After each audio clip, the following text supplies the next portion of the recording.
Welcome to the Simplicity of Wellness podcast. I'm your host, board-certified holistic nutritionist and professional life coach, Amy White. The purpose of this podcast is to share information that you can use to become leaner, stronger, and healthier by losing weight, shedding inches, maintaining muscle, and managing your mind, all while living your normal, busy life in this modern, sugar-filled world. Hello, simplifiers. Today, I want to talk about calories. I think this is something that maybe perplexes a lot of people, including me. I recently was listening to some very cool information. It was a couple of hours, but I was able to take some things away from that conversation that I thought might be helpful for you. I found it interesting, so I was hoping that you will also find it interesting. I want to talk about calories, I want to talk about food, and I want to talk about how it all relates to weight loss. The first thing I want to talk about is this concept of calories in and calories out. Calories in is really easy. That is what we eat. It is the food that we eat. Calories out is a little bit more nuanced, and so I'm going to spend more time on that. But before I jump in, let me give you a definition of what a calorie is. This is a definition from Lane Norton, and I just really liked it. He said, a calorie is the potential energy contained in the chemical bonds of food that through the process of digestion, absorption, and metabolism, that energy is captured. The reason that I wanted to give you that definition is because we're going to talk about captured energy when we get into the nuances of calories out. When it comes to calories out, you can think of that in three buckets. One bucket being BMR, which is your basal metabolic rate. The next is TEF, Thermic Effect of Food. And the final is physical activity. I'm going to go through each bucket. So BMR, your basal metabolic rate, you're going to burn 50 to 70% of your daily calories just due to BMR. Think of basal metabolic rate as the cost of being alive. I mentioned there's a range between 50 and 70% of the calories that you burn in a day are going to just be basically to keep you alive. The discrepancy between 50 and 70% is going to vary from person to person because somebody who carries more muscle mass will burn closer to that 70% of calories versus somebody who doesn't carry a lot of muscle mass. Let's move over to TEF, which is Thermic Effect of Food. And I think you're going to find this very interesting. When it comes to the food that we eat, we don't just get energy from that food. Your body actually has to produce energy in order to process the food. Depending on the type of food, your body's going to use more or less energy. When it comes to protein requires more energy from the body to process the calories coming in from that protein.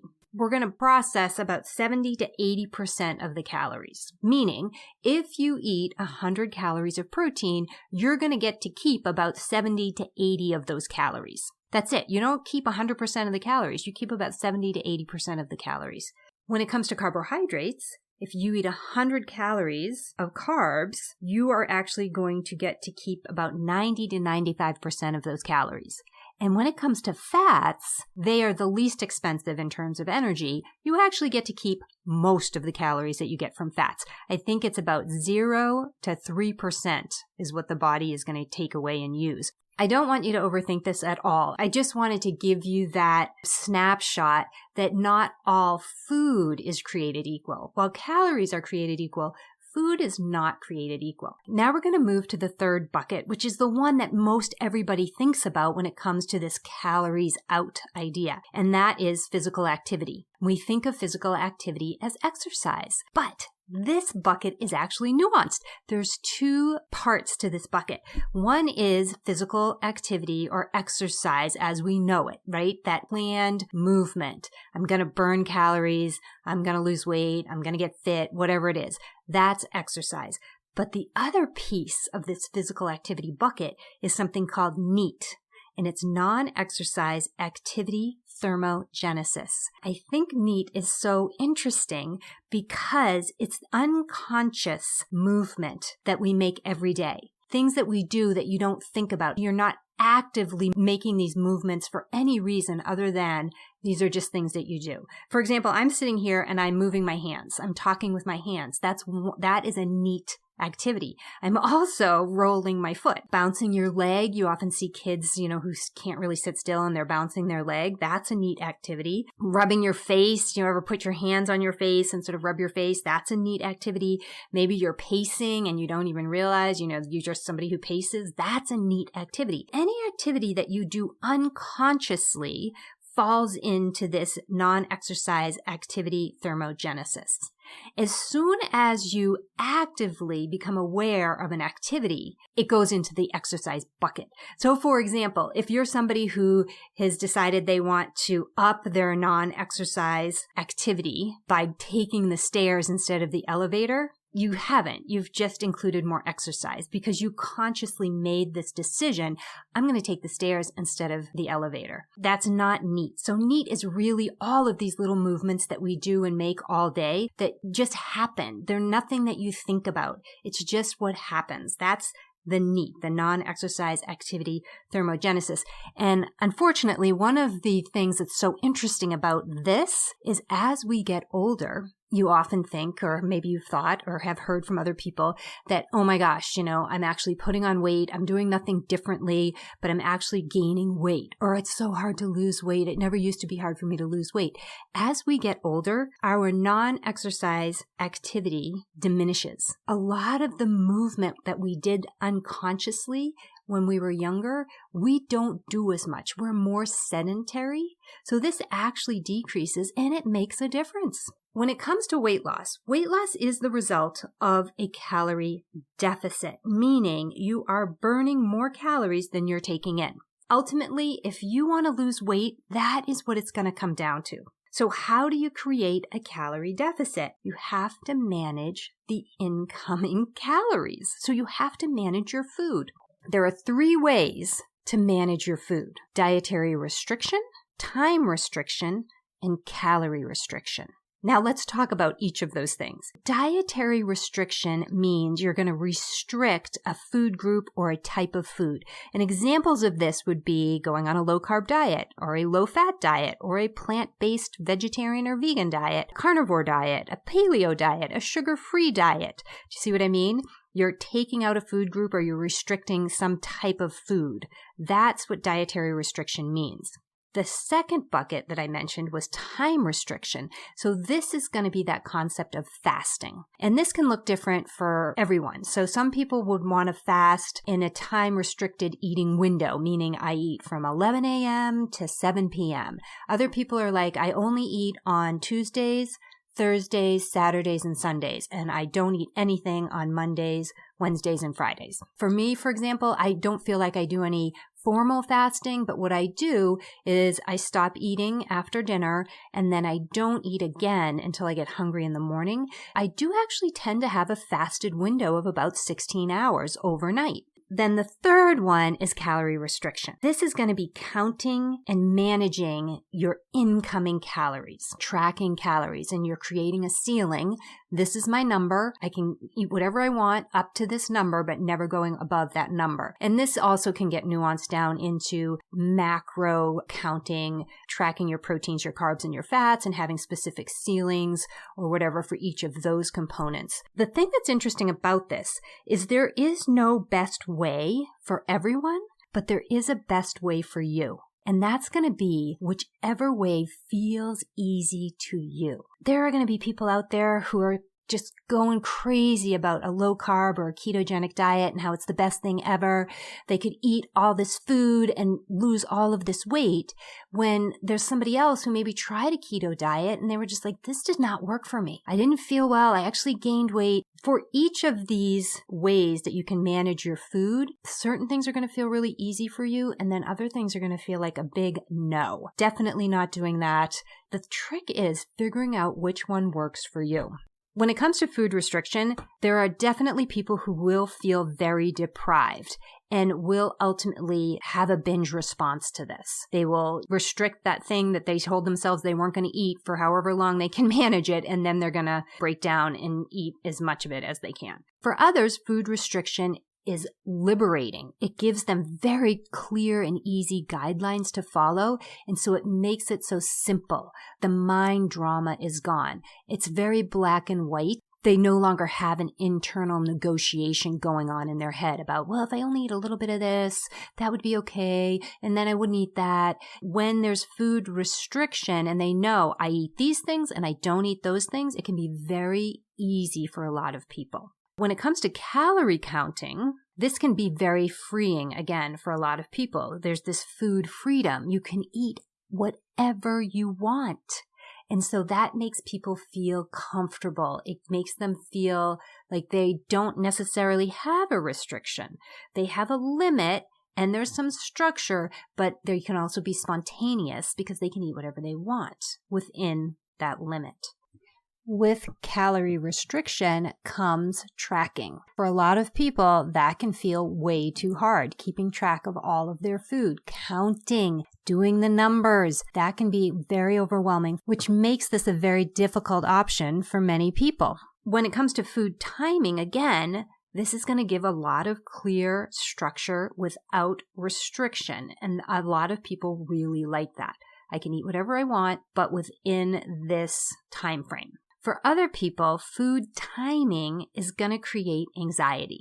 There's going to be potential hunger anxiety, and that's going to be very difficult. They will not be able to focus because they will be so concerned about being hungry and not being able to eat. Those are just a few examples. There's so many different, pros and cons to each one of these.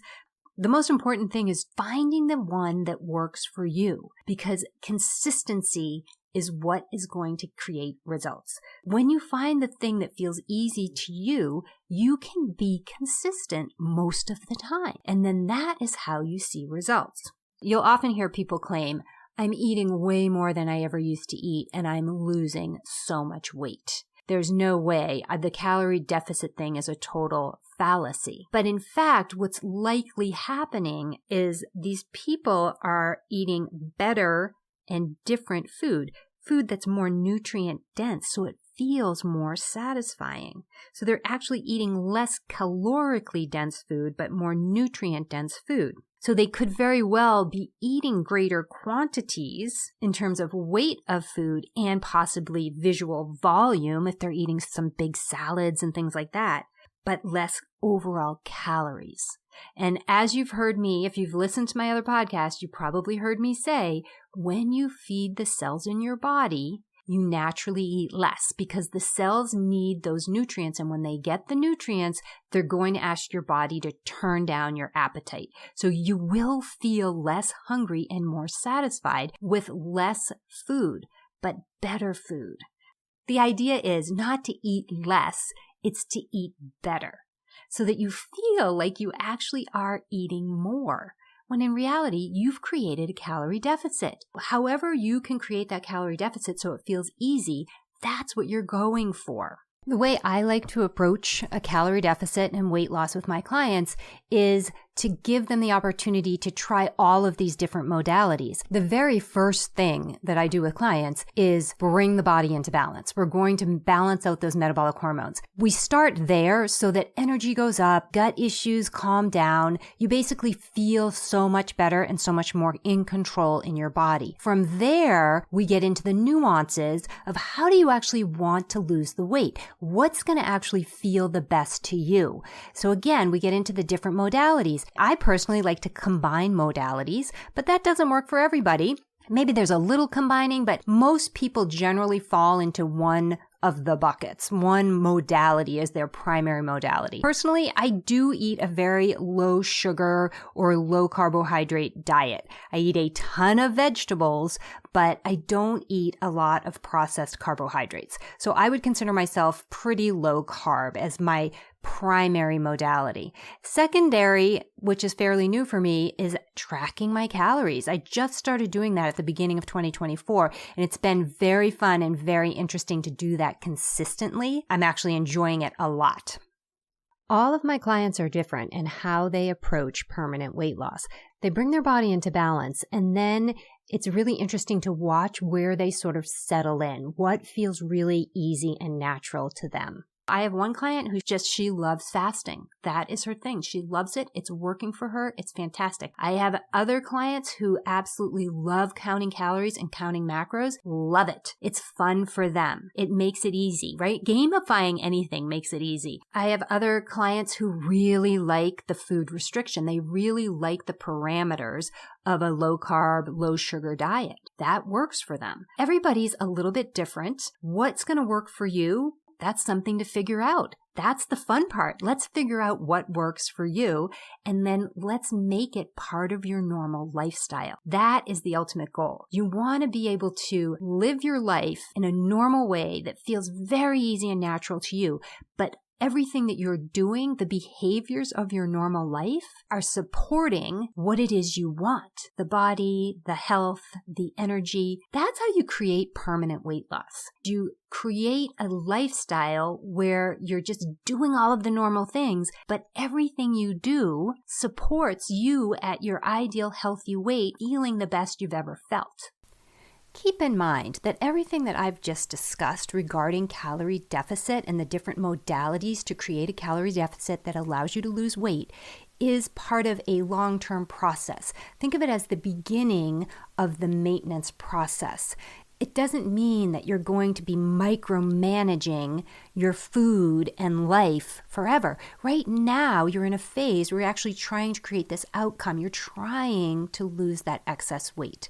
And then once you get to that place where you're feeling your best and you're liking how you look and how you're moving, you're basically at your new normal. Now you're in maintenance. The process of getting to that place allowed you to learn so much about your body and your thoughts about your food and how you live your life that you now understand what works and doesn't work for you. You've developed new habits and created an entirely new lifestyle that will support your new normal.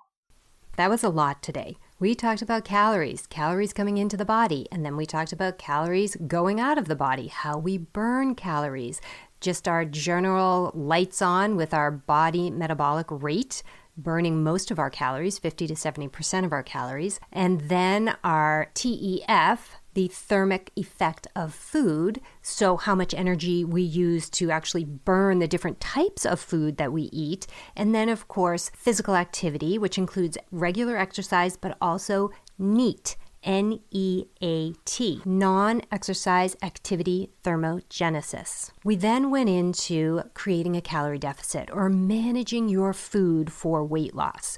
Understand, exercise is fantastic. You should definitely be exercising, at the very least be moving. That, along with managing your food, is very synergistic when it comes to changing the shape of your body composition, and losing weight. However, if you are at a place where you're exhausted because your metabolic hormones are out of balance and you just don't have a lot of energy, I don't want you to get hung up on just exercising and thinking exercise is the key to weight loss. You have to focus on your food. Exercise is the extra piece when it comes to weight loss. When it comes to general overall health, yes, movement is important. You should move every day. When it comes to weight loss, focus on your food and your energy will increase, and then the exercise will just become part of your new lifestyle because it will be fun for you. If weight loss is a goal and you really do want to feel better in your body, I want that for you. My Hangry to Healthy weight loss coaching program is open for enrollment in April. If you want help bringing your body into balance and then figuring out how to manage your weight loss or calorie deficit so that it feels easy for you, I can help you. Follow the link below in the show notes to the Hangry to Healthy page. You can read more about my weight loss coaching program and join while enrollment is open this month in April. Thank you for listening. I appreciate your support, and I will see you in the next episode. Have you ever said to yourself, I wish someone would just tell me what to eat? If so, today is your day. Go to the show notes and click the link, Your Healthy Kitchen, What to Eat, to download the starter food list that I share with all of my Hangry to Healthy weight loss clients. These are the foods that will calm your gut, eliminate the bloat, boost your energy, and shift you into a fat burner. This list is your first step toward body balance and weight loss for the last time.